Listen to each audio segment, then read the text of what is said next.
జల సౌదాలో R&R నిర్వాసితుల సమస్యల పరిష్కారంపై సంబంధిత అధికారులతో ఏర్పాటు చేసిన సమావేశంలో పాల్గొన్న పౌర సరఫరాలు నీటిపారుదల శాఖ మంత్రివర్యులు ఉత్తమ్ కుమార్ రెడ్డి గారు, మక్తల్ నియోజకవర్గ శాసనసభ్యులు డాక్టర్ వాకిటి శ్రీహరి గారు. ఈ సందర్భంగా వారు మాట్లాడుతూ ముంపు గ్రామాల సమస్యలను పరిష్కరించి వారిని ప్రభుత్వం తరపున ఆదుకోవాలని కోరారు. గడిచిన కొన్ని సంవత్సరాలుగా పరిష్కారం కాని ఎన్నో సమస్యలను ప్రజాప్రభుత్వం పరిష్కరిస్తూ వస్తుంది. అదే మాదిరిగానే కృష్ణా నదిపై ఉన్నటువంటి ఎన్ని లిఫ్టులు గత కొన్ని సంవత్సరాలుగా పనిచేయడం లేదు.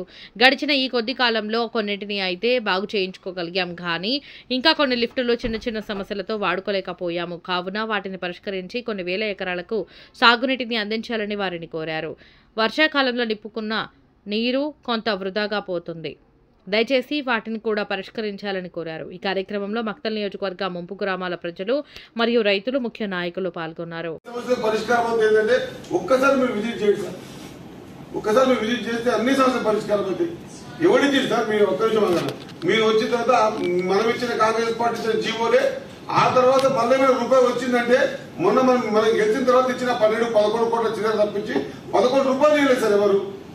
మా దళితం ఏంటంటే అడిగేటోడు వచ్చి ధైర్యం వచ్చి గెలిచినోడు వచ్చి అడగక ప్రభుత్వంలో ఉన్న దానికి దాద పెట్టక మరుగున పడిపోయాయి సార్. దాదాపు 8-9 గ్రామాలు ఎక్కడ అనుకోండా ఏమైంది, మీరు ఎప్పుడు చూసిండ్రు, ఎప్పుడు ఇస్తారు, ఎప్పుడు కట్టుకోవాలి వాళ్ళ ఇల్లు, ప్లాట్ చూపించి తిరిగి యాసరికి వచ్చి వాళ్ళు ఊరు షిఫ్ట్ కూడా కాలేదు పరిస్థితి. మంది రావడంలో కొడుతున్నాడు. పోతే నిజాయితీ చెప్పాలంటే మీరు కూడా కన్సర్న్ మినిస్టర్ గారికి నిజంగా మనకు రిక్వైర్మెంట్ ఏంటో చెప్పండి సార్. నేను మిమ్మల్ని ఏమంటే మేము మా రిక్వెస్ట్ ఏంటంటే నిజం చెప్పండి అంతే. ఆ రెండు ఊళ్ళ పరిస్థితి ఏంది, నేడుగు ముందు పరిస్థితి ఏంది, చిన్న విషయాలు ఆ మక్తల్ లాంటి కూడా ఈ రెండు డ్యామ్ సంబంధించి కూడా ఏ బెనిఫిట్స్ కూడా పూర్తిగా కాలేదు సార్. ఈ ముందుకుపోయిన ముంపు గ్రామాలు, ఈ ముంపు గ్రామాలకు ఎందుకు డిలే అయిందో తెలియదు, కానీ 2 గ్రామాలకు నోటిఫికేషన్ లెవెల్ ఆగిపోయింది 120 జీవో ఇచ్చి. మిగతావి మా గార్లపల్లి కానీ ఉజ్జయిని కానీ బెనిఫిట్స్ మొత్తం రాలేదు సార్.